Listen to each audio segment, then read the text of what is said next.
90 શબ્દ ઝડપ ગુજરાતી સ્ટાર્ટ. ચુકાદો ન્યાયમૂર્તિ ડૉક્ટર ધનંજય વાય ચંદ્રચૂડ. પરવાનગી મંજૂર.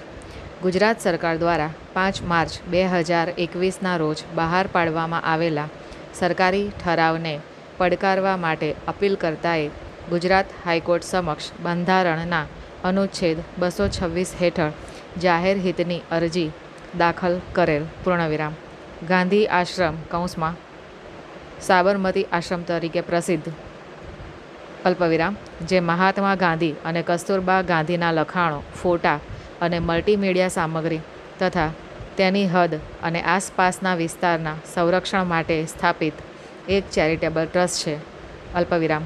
તેના વિકાસ માટે એક ગવર્નિંગ કાઉન્સિલ અને એક એક્ઝિક્યુટિવ કાઉન્સિલની રચના સદર ઠરાવ અન્વયે કરવામાં આવેલ છે.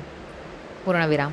સરકારી ઠરાવને પડકારવા ઉપરાંત અલ્પવિરામ અપીલકર્તાએ નિર્દેશ માગ્યો છે કે આશ્રમમાં પુનર્વિકાસનું કાર્ય કેન્દ્ર તથા રાજ્ય સરકાર દ્વારા આપવામાં આવતા ભંડોળ મારફતે બીજા પ્રતિવાદીના ઉપક્રમે અલ્પવિરામ અવતરણ ચિહ્નમાં હાલમાં આશ્રમ ચલાવતા ટ્રસ્ટોની આગેવાની હેઠળ કરવામાં આવે.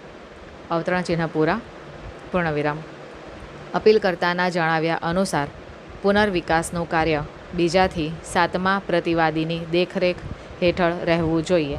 પૂર્ણવિરામ. હાઈકોર્ટની ડિવિઝનલ બેન્ચે 25 નવેમ્બર 2021ના રોજ આપેલા ચુકાદા દ્વારા આ અરજીનો નિકાલ કરેલ અને ઠરાવેલ કે ગુજરાત રાજ્ય તરફે એડવોકેટ જનરલ દ્વારા રજૂ કરવામાં આવેલી દરખાસ્ત અને બાંયધરીને ધ્યાનમાં રાખતા અનુચ્છેદ 226 હેઠળની અરજી વિચારણા હેઠળ લેવાની રહેતી નથી.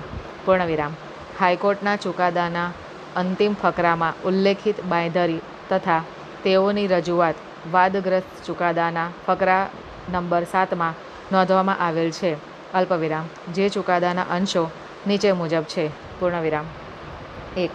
રાજ્ય કે જે વિદ્વાન એડવોકેટ જનરલની ઓફિસ પર બજાવવામાં આવેલી એડવાન્સ નોટિસથી હાજર છે અને તેનું પ્રતિનિધિત્વ વિદ્વાન એડવોકેટ જનરલ દ્વારા કરવામાં આવે છે અને જ્યારે આ મેટરને વિચારણા માટે લેવામાં આવે છે ત્યારે વિદ્વાન એડવોકેટ જનરલ હાજર રહેલ છે અને તેમના દ્વારા એવી રજૂઆત કરવામાં આવેલ છે કે સાબરમતી રિવરફ્રન્ટ પરનો હાલનો ગાંધી આશ્રમ જે 1 એકરનો વિસ્તાર છે તેને ખલેલ પહોંચાડવામાં આવશે નહીં, અથવા બીજા શબ્દોમાં કહીએ તો તે જેમ છે તેમ જાળવવામાં આવશે અને જો ગવર્નિંગ કાઉન્સિલ દ્વારા નિર્ણય લેવામાં આવે તો તે આશ્રમના સુધારણા માટે તમામ પ્રયત્નો કરવામાં આવશે. પૂર્ણવિરામ.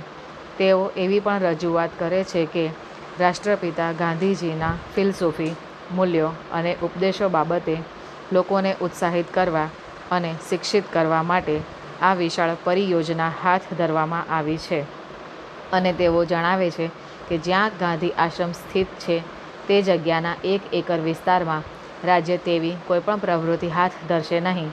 અલ્પવિરામ. કે જેનાથી વર્તમાન માળખામાં વિક્ષેપ પડે. અલ્પવિરામ. પરંતુ વાદગ્રસ્ત હુકમ હેઠળ પરિકલ્પિત પ્રોજેક્ટ પર તમામ સ્તરે ગાંધીજીની ગાંધીવાદી ફિલસૂફીના ઉપદેશો ફેલાવવા માટે કામગીરી હાથ ધરવામાં આવશે. પૂર્ણવિરામ. તેમની રજૂઆત અને બાંયધરી રેકોર્ડ પર મૂકવામાં આવેલ છે. સમાપ્ત.